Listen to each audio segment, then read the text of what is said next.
Here we go with the crime videos. Ivan, step out here. You got a warrant for your arrest.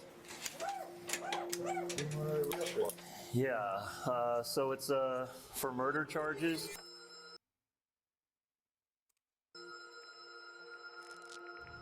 This is 60-year-old Eileen Gowan. She is briefly seen here leaving this apartment complex with a briefcase. This is the last time she would ever be seen alive. Oh. 911, what's the address for your emergency? So we were driving down the road to go shooting, and there is a dead body on the side of the road. Oh. Eileen's body would be found 13 days after the last time she was seen on CCTV.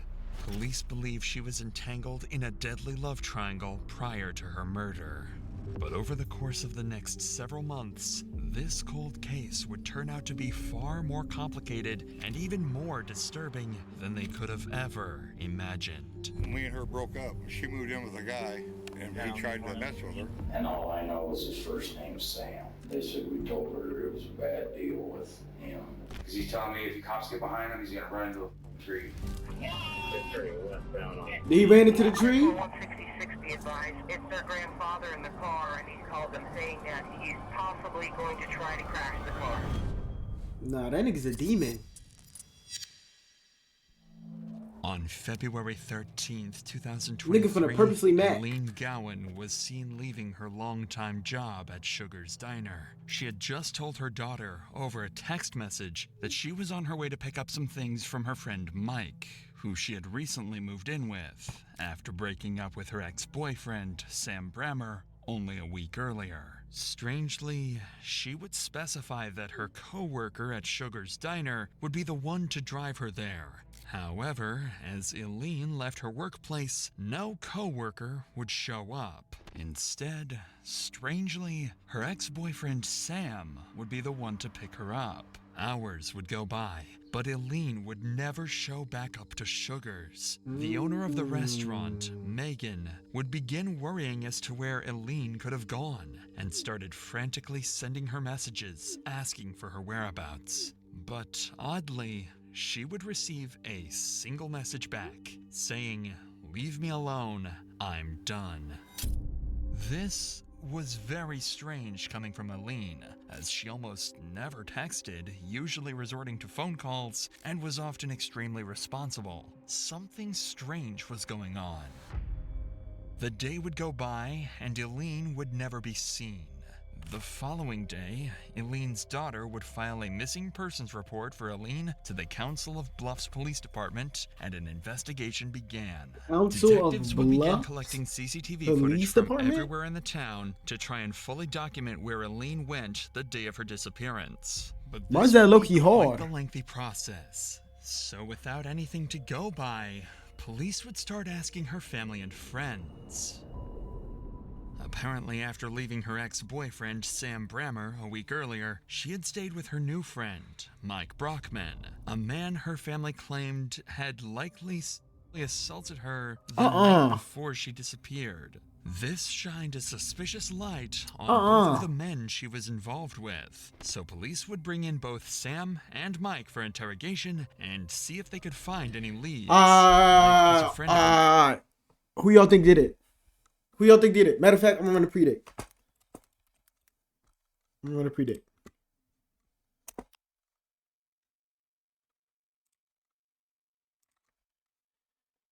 Mike. What's the other guy's name? Sam?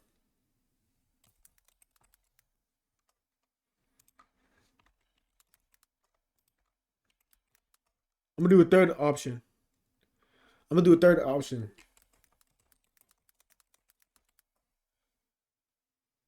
Hold on. Let me put time on it. Alright, go. Eileen's who met her at Sugar's. I put a third option. The became third very option close is to neither each of them. other. That's the It third was option. Still unclear to officers what happened to Eileen. I think Mike did it. I'm not gonna lie, I think Mike did it. At this point, for all they know, Nigga said she old could've man. just gone MIA and taken a They're break from both her old. stressful life. However, if anyone would have the clues as to where she went, it would be Mike. So basically, I mean, as you know, I talked to you on Monday. Did I go Wednesday, I guess? Yeah, nah, The Mike, first day I talked and to he you, already had that charge on him. I received I don't know. information from some of the family that I don't you know. and Eileen were possibly in a relationship, or kind of sort of. She may have lived with you for a few days or a week or so. But if you could just kind of go before Monday, just kind of tell us how you guys know each other, how she ended up out there at your place, that kind of thing, and then we'll kind of move from there. She was a waitress at Sugars, and I knew her from in there. Damn, niggas not folding it up, Paul. Y'all must not want Stuff like points. that. Y'all must not want And points. then she told me, I don't know, it was like on a Tuesday or Wednesday night, that she got kicked out and she needed a place to stay. That's the way you would stay at my place for a couple days. I think it was Friday.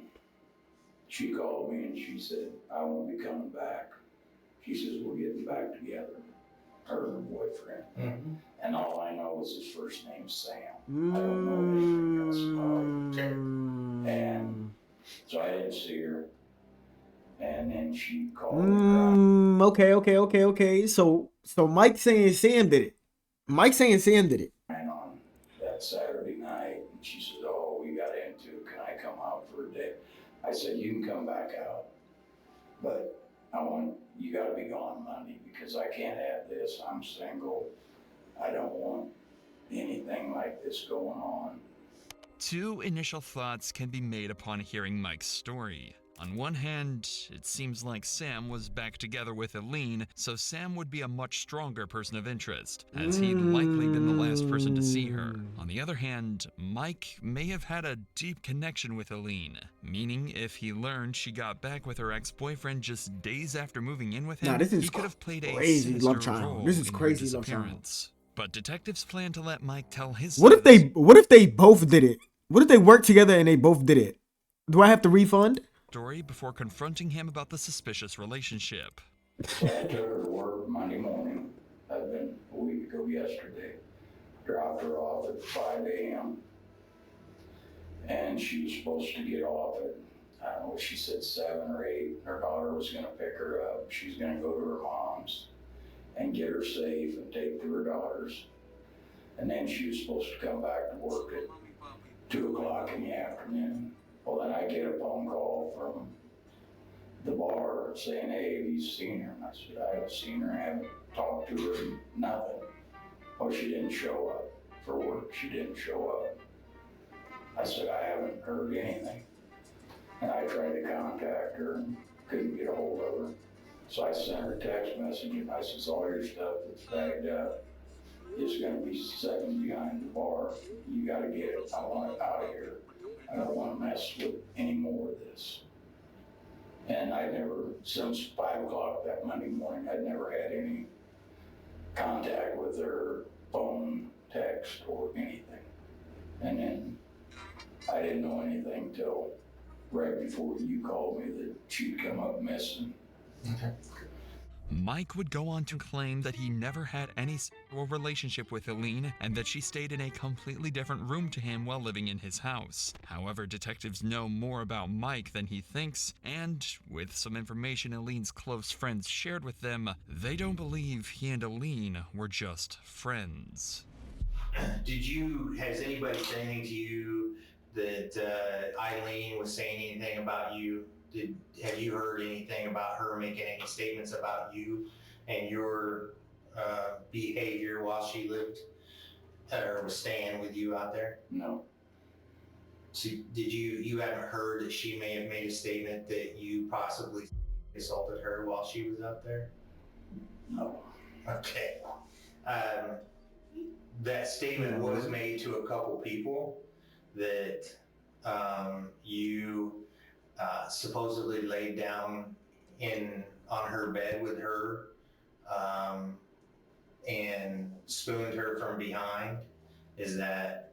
No. Can you tell me, is that any of that accurate? Any No. of those statements? I would not do that because, like I said, she was a loose cannon and she's scared I mean, I guess here's the deal. You're a grown man, she's a grown woman. You know, if there was any type of whatever contact between you that was consensual, there's absolutely nothing wrong with that. I mean, Facts. she was crying that first night she come out and I hugged her. Okay. Okay. But there was no sexual relationship, no. I feel like he's lying. I feel like he's lying. Asking for it or anything. This information is, well, concerning, considering it would be unlike Elaine to make up blatant lies of this magnitude. However, with little to no evidence, other than a few rumors coming from her friends, police can't harp over these allegations and decide to wrap Mike's questioning up. At this point, Mike is still considered to have potential involvement in Elaine's disappearance, but with a lack of leads, they direct their attention to the only other potential suspect, Elaine's ex-boyfriend, Sam Brammer. You already met Detective Dyer? Yeah, you get first names, but Yeah, this is Detective Dyer. I'm the sergeant that you talked to on the phone. My name's Ted Roberts. I'm a sergeant. Yeah, Empress, you don't watch, you don't sub, that's it. Like, you're not gonna get points if you're not watching the I didn't subbing. say that. yes, you did. Yeah. Yes, you You know what I did. mean? I said you were the last person that saw her before she went missing. Sam wasted no time adding more suspicion onto his name. The phone recording shows that the detective never mentioned Sam being the last to see Elaine alive. Elaine has been missing for less than 48 hours at this point, so the fact that he's already alluding to the idea that she's dead is awfully disturbing. But this would only mark the beginning of Sam's unsettling choice of words during the interview. Yeah, Sam probably did that shit, I'm not gonna lie. I want them to arrest me so I can have a lawyer. No. I'm not gonna lie, Sam probably did that shit. You misheard me there. I got it recorded. I'll have to go back and listen to it. But yeah, I'm pretty sure that's not what I said. But I mean, basically, we got a crazy deal here where, Eileen is evidently, her family and everything else, she's never done this kind of thing before. She's never just, took off and gone. They all know What she does is she comes to me, and she's moved in with me 4 or 5 times. But usually when she moves in with me, she stays away from home. Yeah, because they said that they talk every day. Okay. The daughter and her talk If they every need day something, on the something. phone or whatever she says. Yeah. If they need something, then they'll get hold of her. Okay. Just like when she got arrested for a DWI, she went to jail, they finally bailed her up. What'd they do? They took her and dropped her off at the bar.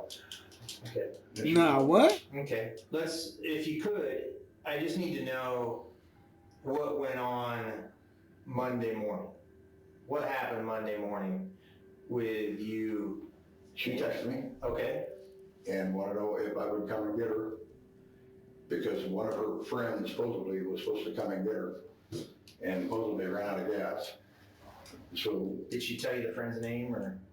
Okay. so I got there and I said, I'll be there in a minute. She goes, don't come inside. I don't want Megan to know that we're back or you're with me. I said, okay. And I pulled up, she gets in the truck. We take off, run out to this, supposedly the one that tried to do Sam something. definitely did that shit. And dropped her off there. Then I left. And then wasn't too Wait, long he dropped her off at Mike's crib though. after that is when she called me. I think she was at my house knocking. You can't get in my apartment building unless you have a key to get in. But I think she was knocking on my window. I didn't look, I didn't care. I just wanted to lay down and take a nap. That's when she texted me, wanted to know if I could talk to Emmy about letting her move back in because this guy, Oh. now that's true. When? That night. The night before Monday? The night before Monday, yeah. Okay. And I don't know if that was true or not. I don't know if she was just saying that to get me to take her back or what. I don't know. This statement adds more weight to Eileen's allegations towards Mike. If Mike did do these things to Eileen, then moving out and staying with Sam would be completely logical. On top of his statement, what Sam is about to reveal to detectives will make the allegations much harder to dismiss and place all the suspicion back on Mike. And she says, please talk to Emmy, see if I can come back home. He me last night. Sam, I love you. I promise I'll quit drinking. Please give me another chance. Then she says, I'm hanging out with her. And this was at 122. What's it say? And it says here, I'm hanging out with a friend, I will get a hold of you later. I'm not going to work, I'm not She was going back supposed to to be work. back at 2, right? I think 2 or 3. Yeah, okay. I can't remember. Okay. And then, to go to work, go back there, they treat me like shit. And then she says, you've seen it. They have, I mean, but I can't say nothing. And then, and I said, why didn't you tell me this earlier when I was talking to you? You're drunk. You're drunk, ain't you? Be honest. That's why I can't do this no more. Please, do not call me no more, text me no more. I'll be friends with you at work. And that's where she got pissed off. Said, you. Based on these texts, it really seems like Eileen's disappearance was just a way for her to take a break from her traumatic life. If the allegations are true and her ex-boyfriend refused to give her a place to stay, well, then running away for the time being is completely reasonable. Sam's story seems solid so far, but there's one tiny detail that just doesn't quite add up. And this detective This whole has just shit is picked up sketchy. on it. But you said you dropped her off in front of Mike's house. Yeah. And you watched her walk into the... All she did was she got out and then she walked in front of the truck, and she walked in front of the truck. I went and turned around, and that's when I left. Okay, so you didn't see her get into the house, anything like that? So if she had walked away from there, I mean, that's quite a ways away from your apartment complex. I wonder how she would have gotten to you. I told you some friend was supposed to come and pick her up. Sam claims the day of Eileen's disappearance, he drove her from her workplace at Sugar's Diner over to Mike's house to get her belongings. After that, he drove off, assuming she was to be picked up by one of her friends. Fortunately, police can easily cross-reference these claims using surveillance footage. At this point, the majority of the CCTV camera footage has been obtained from the day of Eileen's disappearance, so detectives quickly wrapped up Sam's interview so that they could further investigate his claims. Nah, this is The like, detective would apologize I really for don't know who it could assuming be. Sam's You know, earlier like word this is choice crazy. was suspicious. After He nearly could be all the 48 nigga. hours of compiling the surveillance footage from around the town, officers managed to put together a complete timeline of Sam and Eileen's car ride. At 8:30 a.m. on February 13th, Eileen Alright. would patiently wait at her work, Sugar's, for Sam to pick her up. Eileen needed a ride to go and purchase a new apartment, since Mike had kicked her out.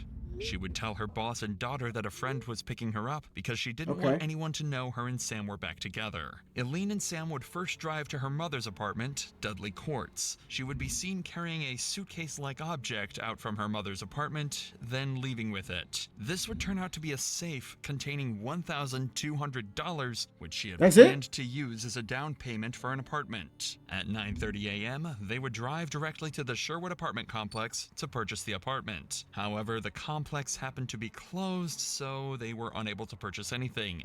This is where the timeline starts to deter from Sam's claims in the interrogation room.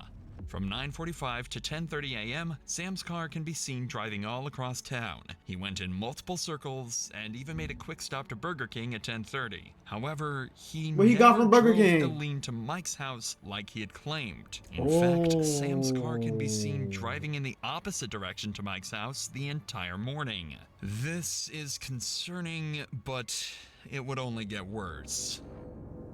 For the next 2 hours, Sam's truck goes off the grid.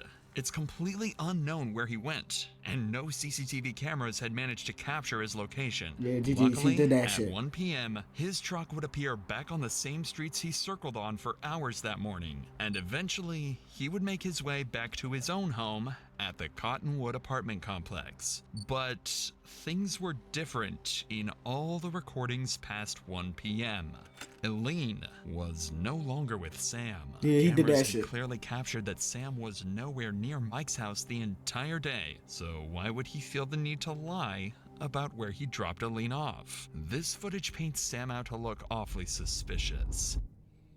And while both Sam and Mike have some strong dirt to their name, Sam's clear lies convince officers to bring him back to the station the very next day, this time to confront him on his false alibis. Unbeknownst to detectives, this very interview would spark a months-long game of cat and mouse involving a high-speed pursuit, unsettling clues, and a chilling discovery. But before we get to that, let me tell you about today's sponsor, ShipStation. Every business owner knows the headache of juggling multiple shipping platforms and carriers, especially after the consistencies. Code Insanity. With that said, let's get back to Sam Brammer, who had just been brought back to the interrogation room to explain the inconsistencies in his alibi. The other day when we were in here, you told me that you got a phone call from her and you went to pick her up from her. So if you could do me a favor and just kind of go through that timeline again. We know that it was somewhere right around at 8:30. So if you can just kind of go through that timeline again as far as... I'm not too sure on the time. Okay. But anyway, she texted me that morning, and I didn't text her back. I called her, and she wanted to know if I would come and get her, because some girl was supposed to pick her up, and she ran out of gas. So I went and picked her up, and she got in the truck. I left, and she wanted to talk to me about helping her get in the apartment, because she lived in the same apartment building I did, but she didn't pay her rent, so she got kicked out. So, but she didn't want to go home right away. So me and her just went right down Broadway, and then she wanted to stop at her mom's house. I stopped at her mom's house, and she was in there for, I don't know, 5 or 10 minutes. She come out of there, we got back in, and then we was going back down Broadway, just talking some more. And she promised me, she wanted me to drop her back off at his house. But she made me to promise I wouldn't do nothing to him, and I told her I promised. As a matter of fact, when we get there, we just get out, you walk in front of the truck, I'll go turn around and I'll leave. And she says, okay. Okay, so you went up there, you dropped her off, then what'd you do? And as soon as I pulled up, and she didn't want me to go in the driveway in case he was there. Okay. And she got out of the truck, when she got out of the truck, she walked in front of the truck, and that's when I went straight, turned around and came back. Okay. And I hit straight home. So you went back down to the highway, went back down to Kingsville? You left her there? Huh? You left her there? Yeah. Or you... No, she got out of the truck. She didn't want me to come in. Just a second ago, you said she went in, grabbed clothes, came back out to your truck, and you guys left again. No. That was at her mom's house. Clearly, Sam is lying about where he was the day of Eileen's disappearance. He's The lying, detectives know lying it, ass and it seems nigga. like Sam is starting to realize he won't be able to keep up his fake story for much longer.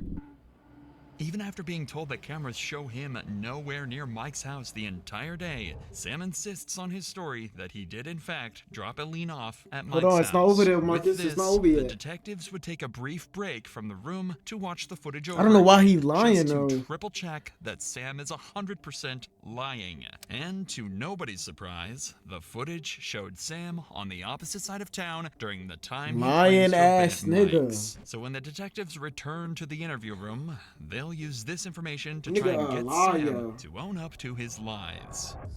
We got a small little snafu here we need to talk to you about, okay? So you said after you dropped her off, out there off of Highway 191 at that residence. His old ass probably don't know you headed cameras back exist. To your apartment. We checked some of our cameras, okay, and we have a camera at 36th and Broadway. And we have your truck going westbound at 9:28 a.m. going to Omaha, okay? When you pass 36th and Broadway heading west. So you didn't go home, you went over to Omaha, it looks like. Do you remember what you did or who you I saw? don't remember going home. Where'd you go? I told you I went straight home. I don't remember going home. Well, the camera doesn't lie. It's your truck and it's your license plate number. Right. Okay. At 36th to Broadway at 9:28 a.m. Going west toward 480. And then 1 hour later, you're coming back from Omaha and you're going eastbound coming back into Council Bluffs. 1 hour later. No, we're going home. Where'd you go? I went straight home. Sam is stuck at this point. No matter what information detectives reveal, he will not admit Dude, to that nigga anything. lying. At this point in the interview, All Sam caught has that nigga in left 4K. is to simply reject everything the detectives tell him. They know He Sam gotta isn't ask for a telling the lawyer. truth, but why he's not telling the truth is what remains to be seen. However, with Sam seemingly uncooperative, all detectives can do is end the interview and let Sam back onto the streets, until more concrete evidence can prove he had more to do with Aline's disappearance than he claims. But fortunately, letting Sam back onto the streets would lead them to the exact evidence that they were looking for. While law enforcement was working away at this case, another investigative group would be working in the dark. Aline's family. Everyone held hope that Aline was still alive, but with time passing, her family was demanding answers. Sam and Aline had a long history of arguments, physical assault, and much more that the family was well aware of. They knew Sam had more information about Aline's whereabouts than he had told them. So, to figure this out for themselves, Aline's son, Jack, would show up to Sam's door that same night, and he would pound on the door, and upon opening, Jack would ask the simple question, "What the hell did you do to my mom?" In Jack's words, Sam stared at him as if he had seen a ghost and then shut the door in his face. Sam panicked. Oh, no. Whatever he did to Aline, people were starting to catch on. Later that night, Sam would talk to his granddaughter, W-Press. Emily, and would claim that he was going to harm himself so that he could go visit her deceased grandmother. This shocked Emily, as in her eyes, Aline was still alive. Quickly, she would call 911 to report everything Sam had just told her, and shortly thereafter, police would locate a drunken Sam at his local bar. Hi, sir. How are you? Good. Is this your vehicle? Yes. Hey, can I talk to you real quick? Yeah. Do you have any weapons or anything on you? No. Hey, we were called to check your welfare. Okay, I think you talked to your granddaughter earlier, and she was concerned about you, some of the statements that you made to her. I'm here for you, man. Tell me what's going on. Why are you feeling the way you're feeling? My girlfriend, it was like a week ago, me and her broke up. She moved in with a guy, and apparently he raped her. What's his name? The only thing I know, he goes by Mike. Me and her broke up. She didn't have a place to go. She moved in with him. She told me Friday he This tried nigga to is mess with her. lying. So What's good, Lena? I called my son and see if she can move back. Marcus, in. you gotta She whisper kicked me. us I out. feel like I tell you this So every I called my time. son and see if she can move back in with her. And then I went to his house, got her stuff, took her to my son's, and then the next morning we went to work, and then she went right back to him. So I don't know. So what comments did you make to your granddaughter that would be concerning this evening? I just told her I'm gonna go out and have a couple of drinks, and that I love her. That's it. Okay, did you mention something about seeing Grandma tonight? What's that? Did you mention something about seeing Grandma tonight? No. I would like for you to talk to somebody tonight. I would like for you to talk to a medical professional. Okay, I don't want to have to drag you up to the hospital, but I most certainly will. I think based off of what the granddaughter has told us tonight, and kind of the. Oh, she call you? Yeah. Oh shit. Yeah. Yeah. So she was crying when we went and talked to her. I mean, she's. Oh, really? Extremely, yes. She was very emotional. Her best friend and aunt are currently at the apartment because of what you said. Wow. Based off of what they have told me tonight, I'm going to give you one of two options. You over here can talking go about willingly wow. and talk to a medical professional tonight, Okay. or I can take you up there and you'll stay there for 72 hours. Okay? I can't have my granddaughter come get me? No. Based off of what you've told us and what's going on in your life right now, Yeah. you need to talk to somebody. I don't think that we will be doing our due diligence to do our job to make sure that you're not going to hurt yourself. W cop, W cop, based off W of what's cop, W going on cop. with you and your girlfriend. Right. Okay, you need to talk to somebody tonight. Okay, and so the best course of action is to go up to the hospital, your choice, to go to talk to somebody about it tonight. Sam's mental state was clearly deteriorating. Whatever happened to Aline, regardless of his involvement, was really getting to him. Following this, Sam would be placed in a psychiatric facility for the Vex, next 2 what? days, where he would undergo therapy and psychiatric care. During these 2 days, detectives would aim to gather more intel on the case, this time by interviewing the family of Eileen and Sam. They'd bring in both Justin Brammer, Sam's son, and Nicole Shipper, Eileen's daughter. And both of them would reveal significant details, crucial to solving the case. Right. This is Detective Zach Milner. I just want to get as much history as you can tell me or talk to me about when it comes to your mom. What was their relationship like over there? Not a healthy one. Okay. Bro. What do you mean by that? He This didn't guy. like her drinking. He thought he could change her from. Because you can't even see me, so you don't even know if I'm doing it or not. So what are you even redeeming that for? He can't because Just she won't wasting change your for her points. kids. She's not going to change for a man. And he seemed to think that he could change her, so he kept trying with her. But there was things on his part and her part that were not healthy. They both had jealousy issues. They both had. He has a very short temper. Very short temper. And littlest things will set him off, and it's like ridiculous. They all think Sam did it. They were good. But when it was not. They all think Sam did it. I was constantly in the middle of it because she's my mom and that's my boyfriend's dad. And They were good when they weren't drinking, especially when she wasn't drinking.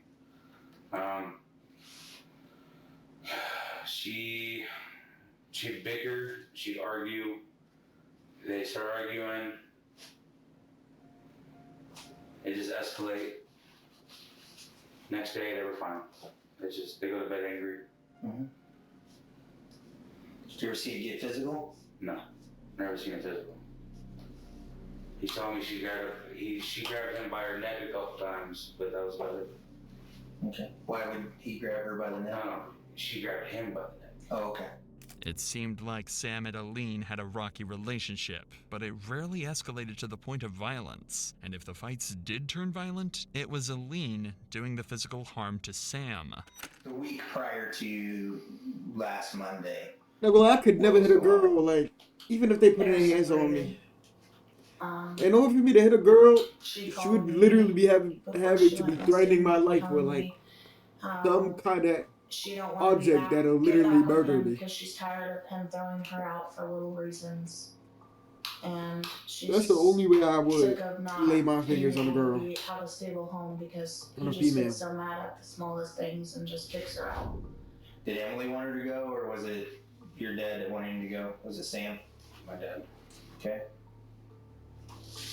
He'd take her back, he'd kick her back out, he'd bring her back, kick her back out. Told me to stop. I mean, you guys need to just separate. Go separate ways. Sam's family strongly suggests that Eileen was in fact the troubled one in the relationship, and Sam tried over and over to cut her out of his life. This only perplexed detectives, and simply doesn't explain why Sam's been acting so strangely following Eileen's disappearance. 2 days after these interviews, Sam would be released from the psychiatric facility. Fortunately for Sam, no new leads had come out regarding Eileen's death, meaning he could finally have some peace for the first time in the last week. Or so it would seem. Because on February 21st, the same day Sam was released, he would go to Walmart to restock on alcohol. However, right as Sam was about to get in his truck and leave, an off-duty officer spotted him and decided to ask some questions related to Eileen. Hesitantly, That nigga Sam off-duty. asked to move his truck, and then he would talk to the officer. But the moment he got into his car, Sam would slam on the pedal, nearly hitting the officer, and floor his truck down the road, flying past pedestrians. The cop would jump in his car and begin chasing Sam, who would only pick up speed as he ramped up to over 100 miles per hour down the Damn, peaceful he roads moving. of Rexburg, Idaho. Turning westbound on the he's eastbound on A. Nigga moving in that big ass truck. If that deputy's in the white Tahoe, he can light it up. He's approaching him. The chase continued for multiple minutes, but it became clear to officers that Sam had no plans of slowing down. So the chief officer radioed in to call the chase off. Shut it down. I'm sitting down.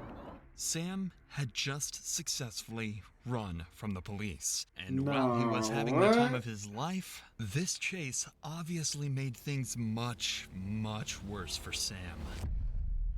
Not only was he now highly suspected of murder, but is also wanted for evading arrest and reckless driving. A couple hours after his escape, he would simply return back to his apartment as if nothing had ever happened. Ironically, this would actually postpone Sam's arrest, as more officers assumed he would be hiding in a more clever place, and searched around the town instead of checking the Cottonwood apartments. In fact, the entire day would go by, and officers had no trace of where Sam could have gone. But the fun would only last for a day. He went to work. Pressure must have gotten to Sam, as the next morning he would turn himself in to police. Sam would be charged with eluding and reckless driving and would be placed in the Pottawatomie County Jail. However, Sam would only spend one night in the county jail after being bailed out by Emma Lee. So by the grace of a miracle, yet again, Sam Brammer was back on the streets. Nah, he can't keep getting away with this. During this time, Sam would go to the bank and hand them a large stack of cash to deposit into his account. This wad of cash would come out to be approximately $1,200. Oh yeah, they got him. The exact amount found in Eileen's safe. Yeah, they got him. Additionally, Sam would drive his truck over to the scrapyard. He would ask to fully dispose of it, crushing it to pieces, and even shredding it after. Yeah, they got him. Sam would meticulously watch the entire hour-long process, ensuring his car was turned to dust. It couldn't be more obvious that Sam had something to do with Eileen's disappearance. The lies to detectives, the disturbing comments to Emma Lee, running from the cops, cashing in Eileen's safe money, and now shredding the only potential piece of evidence he had left. On top of all of that, detectives had looked into the claims involving Mike Brockman and discovered that Mike was at work all day at Omaha, Nebraska, nowhere near Sugar's Diner where Eileen was last seen. All of that leaves Ivan Sam Brammer as the final suspect. But with no direct evidence, all law enforcement could do is wait until new clues came their way.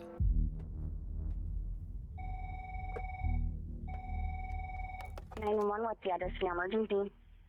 I don't really have an address. We're off the exit of Crete, Iowa, over by a public shooting area. You said, I don't really got an address. So we were driving down the road to go shooting or whatever, and there is a dead body on the side of the road. Male or female? It's female for sure. On February 26th, Eileen's body was They just found dumped underneath her a body bridge like just that? miles away from Sam's apartment. The body was unrecognizable, but the clothes matched the exact outfit Eileen was wearing. They just dumped the body like that?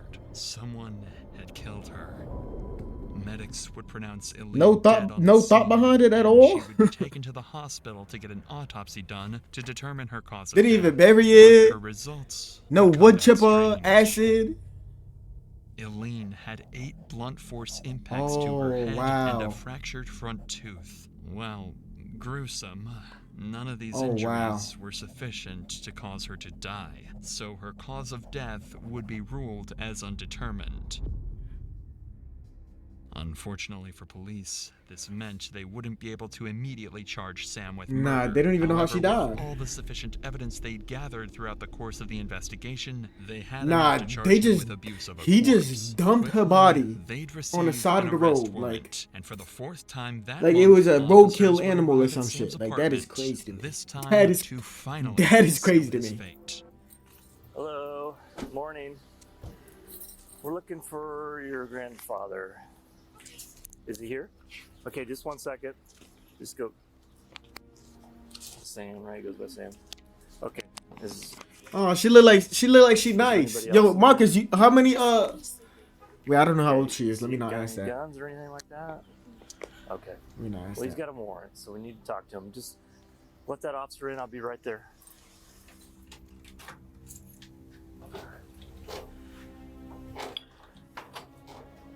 Ivan!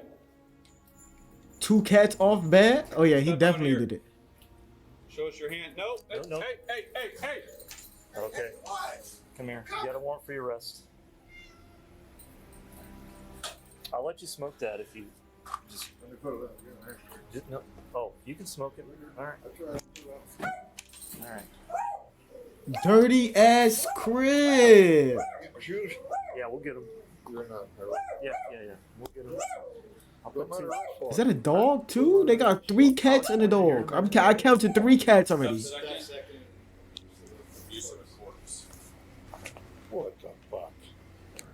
Now it's what the fuck. Okay, he'll be Pot County. He'll be able to call you in a little bit. Thank you. Now it's what the fuck. Sam's games had finally come to an end. Sam would eventually go to court for the murder of Eileen Facts. Gowan. Forensic pathologists would spend weeks investigating Eileen's death. I wanna know how she and died. eventually, they would discover zipper marks on the neck of Eileen, signifying that she was strangled to death. Oh my likely God. By Brammer. This pile of circumstantial God. evidence seemed to be enough for the jury, and on November 17th, 2023, What a Samuel terrible way Brammer to go was out. charged with second-degree murder, abuse of a corpse, and Damn, theft. pay them, He pay was the sentenced to Sam 65 niggas. years in prison. Pay the Sam niggas.